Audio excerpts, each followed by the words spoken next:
नमस्कार दोस्तों, मैं पुष्पेंद्र स्वागत करता हूं आपका इस वीडियो में। आज हम भारतीय इतिहास के एक महत्वपूर्ण टॉपिक को पढ़ने जा रहे हैं, सिंधु घाटी सभ्यता, जिसका समय 2500 ईसा पूर्व से 1750 ईसा पूर्व तक माना गया है। आज हम सिंधु घाटी सभ्यता से जुड़े कुछ महत्वपूर्ण बिंदुओं को पढ़ने वाले हैं, जैसे खोज, इसकी खोज किस प्रकार हुई थी, इसकी खोज का क्रम क्या रहा था। आगे हम पढ़ेंगे काल, कुछ विद्वानों ने किस प्रकार से सिंधु घाटी सभ्यता का जो समय काल है वो किस प्रकार माना है। आगे सिंधु घाटी सभ्यता को हम और किस नाम से जानते हैं, ये भी हम नामकरण के अंदर पढ़ने वाले हैं। आगे की बात करें तो इसका उद्भव कैसे हुआ था। अनेक विद्वानों ने सिंधु घाटी सभ्यता के उद्भव के बारे में अपने विचार प्रस्तुत किए हैं, तो वो हम यहाँ देखने वाले हैं। आगे हम सिंधु घाटी सभ्यता की विशेषताओं के बारे में अध्ययन करेंगे और लास्ट में हम सिंधु घाटी सभ्यता कितने क्षेत्र में विस्तृत है उसके विस्तार पर हम चर्चा करेंगे। तो सबसे पहले हम जानते हैं खोज। तो सबसे पहले चार्ल्स मैसन 1826 में पाकिस्तान दौरे पर गए थे और वहां इन्होंने सिंधु घाटी सभ्यता से जुड़े कुछ बेसिक साक्ष्य देखे और इन्होंने अपनी एक पत्रिका निकाली और उस पत्रिका का नाम है narrative of journey. Narrative of journey इन्होंने अपनी एक पत्रिका निकाली थी, आप इसका विशेष रूप से ध्यान रखेंगे। आगे इसी क्रम में फिर बर्टन बंधु जो पाकिस्तान के अंदर कराची से लाहौर तक रेलवे लाइन बिछाने का कार्य कर रहे थे, तो इन्हें खुदाई के दौरान वहां पर एक इमारत मिली और उस इमारत की ईंटों का इस्तेमाल इन्होंने उस रेलवे लाइन में किया था। तो उस टाइम पे इन्होंने सोचा कि यहाँ पर एक पुरानी इमारत है, लेकिन इन्होंने ये नहीं देखा कि यहाँ पर इस प्रकार की एक सभ्यता भी हो सकती है। आगे चल के बर्टन बंधु दो थे, उनका नाम जेम्स बर्टन और विलियम बर्टन था।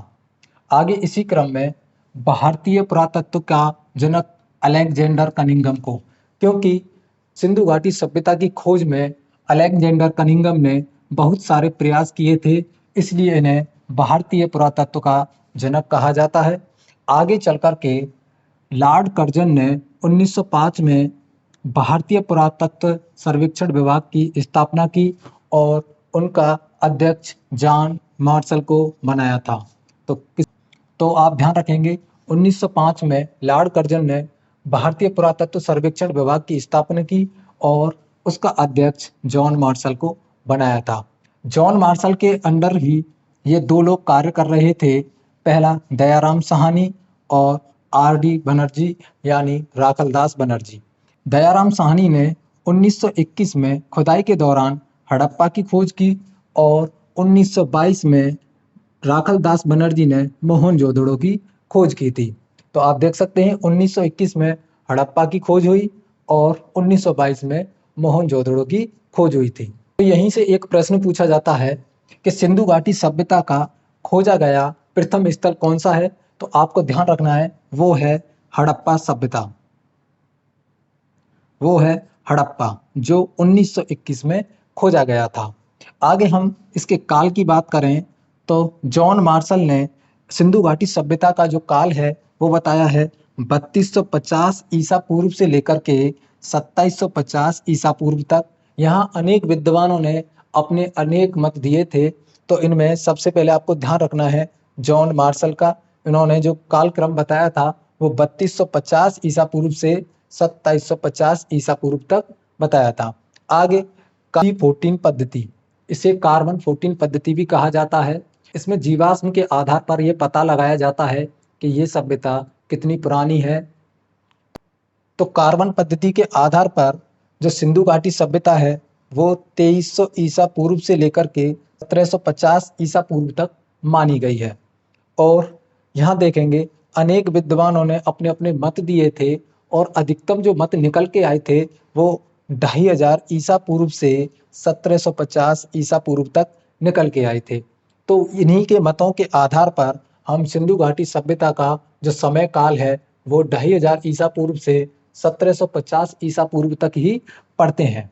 आज हम इसके नामकरण की बात करें तो सिंधु नदी के किनारे विकसित होने के कारण इस सभ्यता को सिंधु घाटी सभ्यता भी कहा जाता है।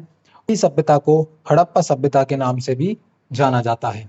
आगे हम बात करें, हम सिंधु घाटी सभ्यता के उद्भव की बात करें तो कुछ विदेशी मत हैं और विदेशी मत बताते हैं कि इस सभ्यता का विकास सुमेरियन सभ्यता के साथ साथ हुआ था या सुमेरियन सभ्यता से हुआ है। इनमें सबसे पहले है मार्शल जी का ये मत है। और आगे आपका चार्ल्स डी ये भी यही बताते हैं कि सिंधु घाटी सभ्यता का जो विकास है वो सुमेरियन सभ्यता से हुआ है। अगर हम स्थानीय मत की बात करें तो राखल दास बनर्जी, इनके मत के अनुसार ये द्रविड़ लोगों द्वारा विकसित की गई एक सभ्यता थी। तो ये किसके द्वारा? राखल दास बनर्जी ने बताया कि ये जो सभ्यता है ये द्रविड़ लोगों ने विकसित की थी। और टी.एन. रामचंद्र द्वारा इन्होंने बताया ये जो सभ्यता है आर्य लोगों द्वारा विकसित की गई थी। तो किसने बताया? टी.एन. रामचंद्र ने ये बताया कि ये जो सिंधु घाटी सभ्यता है आर्यों के द्वारा विकसित की गई थी। आगे हम इस सिंधु घाटी सभ्यता की विशेषता के बारे में पढ़ें तो सबसे पहले है नगरीय सभ्यता। तो आपको विशेष रूप से ध्यान रखना है, सिंधु घाटी सभ्यता एक नगरीय सभ्यता थी, ग्रामीण सभ्यता नहीं थी। आगे ये भारतीय उपमहाद्वीप की प्राचीनतम सभ्यता है। भारतीय उपमहाद्वीप की प्राचीनतम सभ्यता है क्योंकि इस सभ्यता का विकास नील नदी की सभ्यता, मेसोपोटामिया की सभ्यता, मिस्र की सभ्यता के साथ साथ हुआ था। अगर हम इसकी विशेषताओं में बात करें तो नगर नियोजन इस विशेषता में देखने को मिलता है। इसमें नगर नियोजन की व्यवस्था बहुत अच्छी प्रकार से देखने को मिलती है। चौड़ी सड़कें, नालियों का विकास इस सभ्यता में हो चुका था। आगे यहाँ देखिए जल निकासी प्रणाली। जल निकासी प्रणाली कहीं कहीं तो लकड़ियों की नाली भी देखने को मिली है, यानी जल निकासी प्रणाली वो बहुत ही अच्छी प्रकार की थी। आगे हम बात करें कांस्य युगीन सभ्यता। कांस्य युगीन सभ्यता यानी यहाँ पर कांसा का उपयोग होने लगा था। इस सभ्यता में कांसे का उपयोग हो रहा था। आगे आपका शांत प्रिय सभ्यता, यानी खुदाई के दौरान एक भी ऐसा हथियार नहीं मिला है जिससे ये किसी लड़ाई या युद्ध में भाग लेते हों। तो हथियार ना मिलने की वजह से इस सभ्यता को शांत प्रिय सभ्यता भी कहा जाता है, यानी इस सभ्यता के लोग आपस में लड़ा नहीं करते थे।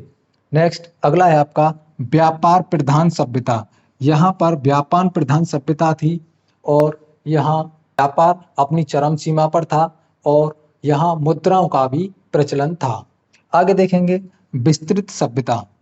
ये विश्व की प्रमुख बड़ी सभ्यताओं में से एक थी और भारत की सबसे बड़ी सभ्यता थी, इसलिए इसको विस्तृत सभ्यता भी कहा जाता है। आगे अगर हम इस सभ्यता की और बात करें तो इस सभ्यता का जो आकार था वो त्रिभुजाकार आकार था। इसको आप याद रखना, बहुत ही इंपॉर्टेंट है, महत्वपूर्ण है। तो इस सभ्यता का जो आकार है वो कैसा था? त्रिभुजाकार इसका आकार था और ये लगभग 13 लाख वर्ग किलोमीटर में फैली हुई थी। 13 लाख वर्ग किलोमीटर में ये फैली हुई थी। आगे अगर हम बात करें तो ये सभ्यता कहाँ से कहाँ तक फैली हुई थी, तो देखिए इसका जो उत्तरी स्थल है, उत्तरी स्थल था मांडा, जो कहाँ पर है? जम्मू कश्मीर के अंदर है और ये चिनाब नदी के किनारे खोजा गया था। और दक्षिणी स्थल की बात करें तो दक्षिणी स्थल दैमाबाद महाराष्ट्र के अंदर है और ये गोदावरी नदी के किनारे खोजा गया था। और इसके अगर पूर्वी स्थल की बात करें तो पूर्वी स्थल आलमगीरपुर उत्तर प्रदेश में खोजा गया था, हिंडन नदी के किनारे। ये भी आपको याद रखना है। और अगर मैं इसके पश्चिमी स्थल की बात करूं तो ये था सुतका के डोर और ये बलूचिस्तान के अंदर खोजा गया था, दास्क नदी के किनारे। तो ये इस प्रकार से आपको पढ़ने हैं। आज हमने इस वीडियो में सिंधु घाटी सभ्यता से जुड़े कुछ बेसिक पॉइंट को कवर किया है। खोज, काल, नामकरण और उद्भव, विशेषताएं और सिंधु घाटी का विस्तार हमने इस वीडियो में कवर किया है। आने वाली वीडियो में हम सिंधु घाटी सभ्यता के प्रमुख स्थलों की चर्चा करेंगे और किस स्थल से हमको किस साक्ष्य की प्राप्ति हुई है, ये भी हम आने वाली वीडियो में पढ़ेंगे। तो मिलते हैं अगली वीडियो में। तब तक के लिए नमस्कार।